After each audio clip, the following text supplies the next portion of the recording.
I wanna change something. This is goodbye for now. Recently, I've been super inspired to shoot a ton of Polaroids. I love the look of it, and I love that it gives you kind of like an instant feedback on a shoot as to what your photos are looking like. I bought a Polaroid One Step 2 and I've been shooting with it, and I thought I would do a review, but before I talk too much about the camera, I want to go out and shoot some photos. So I met up with my girlfriend Allison to shoot a couple portraits of her. Yeah, I wish Bob Marley would still be alive and see me try. Yeah. I ain't touching that stuff, it makes me schizophrenic, but anyway.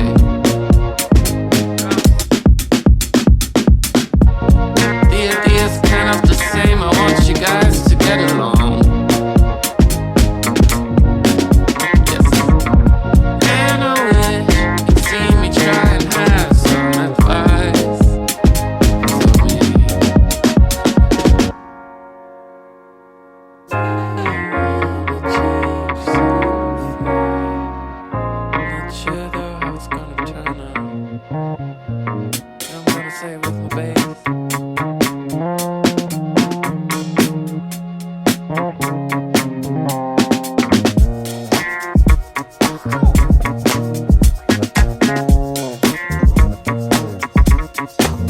I don't want to get too technical with this review because I think there's a ton of great technical reviews out there.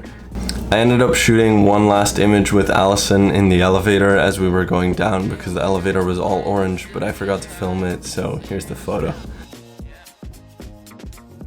I think what I love most about this camera is definitely just the film that it shoots. The Polaroid 600 film is super soft and dreamy, and the colors are very vibrant, and I love everything about the way it looks.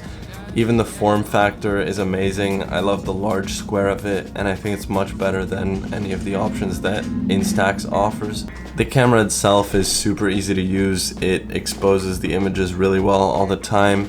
It gives you an option to adjust your exposure with a little switch, but I've never had to touch this. And out of the 8 photos I shot with Allison, 7 of them were perfect, so that's a pretty good result. My main complaint about this camera has to be that the lens on it is plastic, and sometimes the images do come out a little bit soft. I guess I should explain that I'm using this camera because I love having a Polaroid when I'm on a shoot with someone. I love that it's like an instant preview of what you're looking at, and it gives you some kind of confidence in the film photos that you're shooting. That being said, I don't mind sometimes that the lens can be a little bit soft, but if you're trying to create serious images on this, maybe go for an older camera like a Polaroid SX70 or something.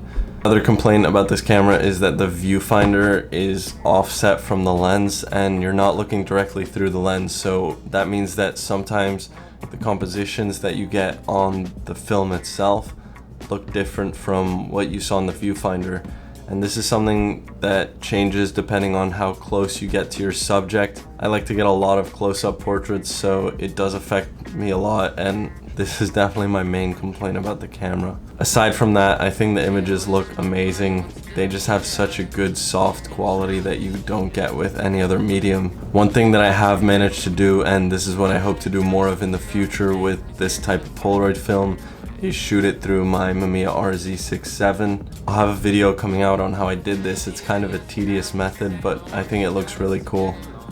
When you shoot Polaroid film like this through a nice lens like you get on the RZ67, it just looks really nice and sharp, but it still has that good soft Polaroid quality. Somebody who's really inspired me to shoot a lot of Polaroids is a photographer named Devin Blaskovich. He's based in New York, and I've actually met him a couple of times.